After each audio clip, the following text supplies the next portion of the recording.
జనాన్ని నమ్మించి నట్టేట ముంచిన చంద్రబాబు ప్రభుత్వం ఆయన ఎప్పటిలాగే ఎన్నికల్లో హామీలు ఇవ్వటం, ఆ తర్వాత అధికారంలోకి వచ్చిన తర్వాత ప్రజల్ని ఎలా మోసం చేస్తాడో ఈ బడ్జెట్ లో మీరు చూస్తే ఆయన తన ఇచ్చిన హామీల్ని ఎలా గాలి కొదిలేశాడో స్పష్టంగా అర్థమవుతుంది. ముఖ్యంగా మహిళలకి ఇంట్లో ఎంతమంది ఉంటే అంతమందికి 1500 ఇస్తాం, నీకు 1500 నీకు 1500 అని గొప్పగా ప్రచారం చేసుకున్నారు. కానీ ఈ రోజు బడ్జెట్ లో చూస్తే ఆ హామీకి ఎక్కడా కూడా ప్లేసే లేదనేది మనకు కళ్ళారా కనిపిస్తుంది. అంతేకాకుండా ముఖ్యంగా నిరుద్యోగులకి ఉద్యోగ అవకాశం ఇస్తాము లేదా నిరుద్యోగ భృతి ఇస్తామని ఈ రోజు నిరుద్యోగుల్ని ఏ విధంగా పంగనామాలు పెట్టారో మనం కళ్ళారా చూస్తున్నాం.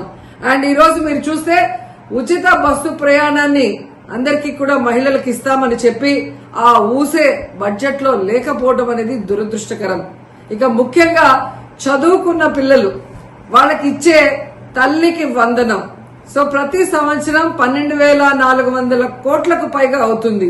అంటే 2 సంవత్సరాలకి కలిపి 25,000 కోట్లు ఈ రోజు బడ్జెట్ లో కేటాయించాల్సి ఉంటే కేవలం 9,400 కోట్లు మాత్రమే కేటాయించారు.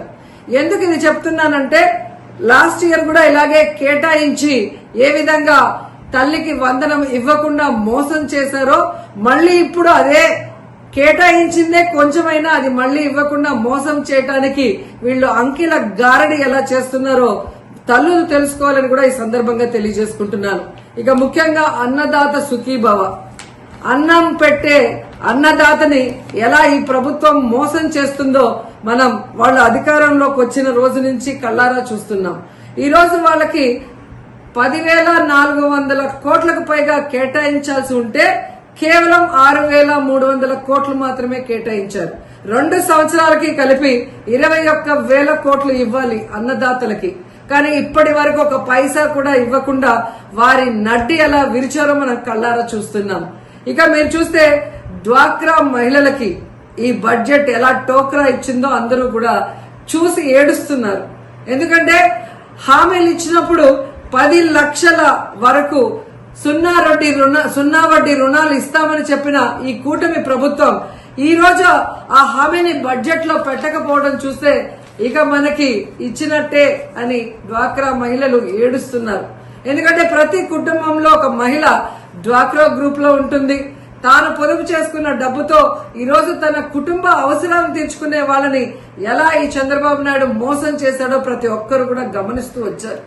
అండ్ ముఖ్యంగా ఈ రోజు మీరు చూస్తే పయ్యావుల కేశవ్ గారు మన ఆర్థిక మంత్రి, ఒక రాష్ట్ర బడ్జెట్ అంటే రాష్ట్ర ప్రగతికి మూలం.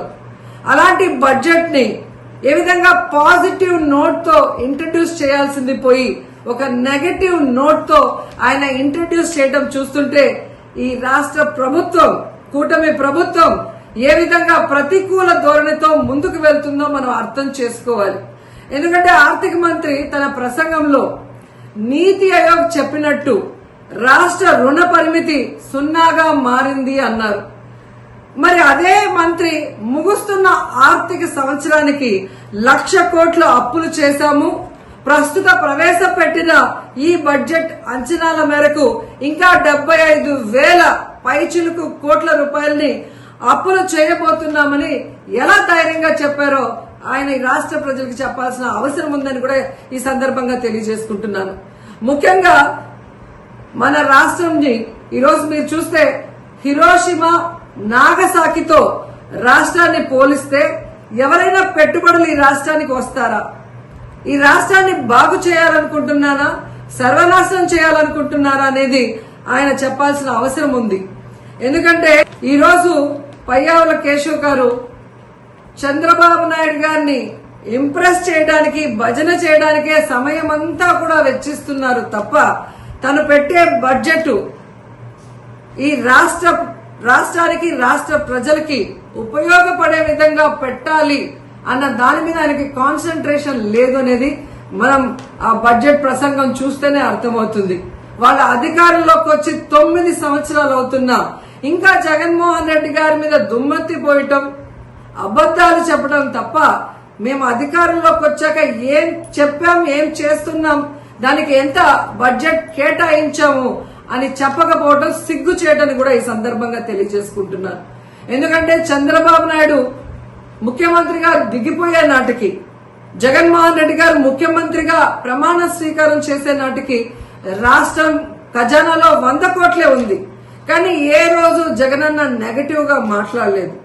మేము చేయలేము, రాష్ట్రం అప్పుల్లో ఉందని చేతులెత్తేయలేదు. చక్కగా రాష్ట్రాన్ని పరిపాలించాడు, సంపదని సృష్టించాడు. తనిచ్చిన ప్రతి వాగ్దానాన్ని 99% ని ఏ విధంగా అమలు చేశారో ఈ రాష్ట్ర ప్రజలందరూ కూడా గమనించారు.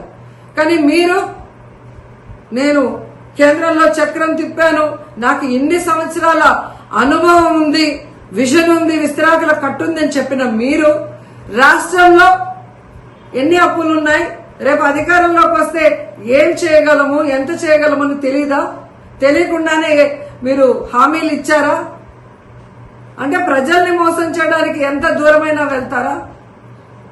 ఈ రాష్ట్రంలో జగన్మోహన్ రెడ్డి చేసిన అప్పులు చాలా తక్కువ. చేసిన ప్రతి దానికి కూడా ఈరోజు వైట్ పేపర్ లో క్లియర్ గా రాసి చూపిస్తున్నాం. అన్ని కూడా మీకు కళ్ళ ముందే కనిపిస్తుంది. కానీ మీరు చేసిన అప్పులకి లెక్క లేదు, పక్కా లేదు. ఇచ్చిన హామీల్ని గాలికి వదిలేస్తారు. అండ్ సిగ్గు లేకుండా ఈరోజు జగన్మోహన్ రెడ్డి గారు తెచ్చిన వాటిని మేం తెచ్చామని గొప్పగా చెప్పుకుంటున్నారు.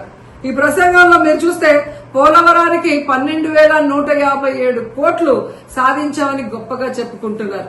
ఇదే ఆర్థిక మంత్రి పయ్యావుల కేశవ్ గారిని అడుగుతున్నాను, మీరు అపోజిషన్ ఎమ్మెల్యేగా ఉన్నప్పుడు, జగనన్న ముఖ్యమంత్రిగా ఉన్నప్పుడు కేంద్ర ప్రభుత్వాన్ని ఒప్పించి ఈ నిధుల్ని జగనన్న గాదా తీసుకొచ్చింది?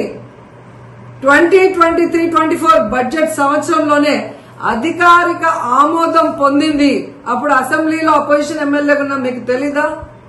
ఎలా సిగ్గు లేకుండా అది మేం తెచ్చుకున్నాము అని మీ క్రెడిట్ గా చెప్పుకుంటున్నారో నాకైతే అర్థం కావట్లేదు. కనీసం దాన్ని సక్రమంగా ఉపయోగించి ఆ పోలవరాన్ని తొందరగా పూర్తి చేయండి అని కూడా మిమ్మల్ని కోరుకుంటున్నాను. అండ్ ముఖ్యంగా అమరావతి సెల్ఫ్ ప్రాజెక్ట్ గా నిరూపించుకున్నదని చెబుతూనే ప్రపంచ బ్యాంకు, ఆసియా డెవలప్మెంట్ బ్యాంక్ నుంచి మేము అప్పులు తీసుకొస్తామని ప్రకటించడం ఏంటో, దీన్ని సెల్ఫ్ ప్రాజెక్ట్ గా ఎలా చెప్పగలరు? ఈ రాష్ట్ర సాయం అవసరం లేదంటూనే రాష్ట్ర బడ్జెట్ లో దాదాపుగా 6,000 కోట్లని కేటాయించారు. ఈరోజు మీరు ప్రవేశపెట్టిన దాంట్లోనే మనం చూస్తే, అంటే ఎవరిని మోసం చేయాలని కేంద్ర ప్రభుత్వం కట్టాల్సిన అమరావతిని ఈరోజు అప్పులు చేసి కట్టడం ఎందుకు? ఈ రాష్ట్ర ప్రజల్ని ముంచేయడం ఎందుకు? ఈ రాష్ట్రాన్ని నాశనం చేయడం ఎందుకు నేను ప్రశ్నిస్తున్నాను. సో ప్రజలు గమనిస్తున్నారు, మాకు అనుభవం ఉంది, ఓటేయండి, మీకు అది చేస్తాం ఇది చేస్తామని ఈరోజు అన్ని వర్గాల వారిని, మహిళల్ని, నిరుద్యోగుల్ని, రైతుల్ని, విద్యార్థుల్ని, తల్లుల్ని ఏ విధంగా మోసం చేశారో ఈ రాష్ట్ర ప్రజలు గమనిస్తున్నారు. ఇంతవరకు అమాయక ప్రజల్ని మోసం చేయడమే కాకుండా ఈరోజు చదువుకున్న వాళ్ళని కూడా అంకెల గారడితో ఎలా మోసం చేస్తూ మీరు దాచుకుంటున్నారో కూడా యువత గమనిస్తోంది. ఖచ్చితంగా మిమ్మల్ని తరిమి కొడుతుందని కూడా ఈ సందర్భంగా తెలియజేసుకుంటున్నాం. హిట్ టీవీ యాప్, ఇందులో short news, live news, entertainment shows, movies, digital magazines తో పాటు మీ జిల్లా వార్తలను కూడా ఫ్రీగా చూడొచ్చు. అంతేకాదు కేజీ నుంచి పీజీ వరకు విద్యార్థులకు స్కాలర్షిప్ కూడా అందిస్తున్నాం. ప్రతి వారం 10 మందికి లక్కీ డ్రా ద్వారా ఒక్కొక్కరికి 10,000 రూపాయలు అందిస్తున్నాం. ఇంకెందుకు ఆలస్యం, వెంటనే హిట్ టీవీ యాప్ ని డౌన్లోడ్ చేసుకుని ఫ్రీగా ఎంటర్టైన్మెంట్ పొందండి. Hit TV app. Hit TV app. Please download hit TV app. Hit TV app ని ఫ్రీగా డౌన్లోడ్ చేసుకుని ఎంజాయ్ చేయండి. మీకు నచ్చిన ఎంటర్టైన్మెంట్ కోసం హిట్ టీవీ యాప్ ని ఫ్రీగా డౌన్లోడ్ చేసుకుని ఎంజాయ్ చేయండి. హిట్ టీవీ యాప్ ని డౌన్లోడ్ చేసుకుని ఆస్వాదించండి, ఆశీర్వదించండి. ఇంతమంది సెలబ్రిటీలు హిట్ టీవీ యాప్ ని డౌన్లోడ్ చేసుకోండి అని చెప్తున్నారంటే ఎంత మంచి యాప్ ఆలోచించండి. అమెరికాలో చదవాలనుకునే వాళ్ళకి విశ్వసనీయమైన పేరు మన శౌర్య కన్సల్టెన్సీ. UK లో 1 year masters, UK లో 1 year masters, 2 years work permit up to 5 years visa. Contact Saurya Consultancy. Contact 89851 89851.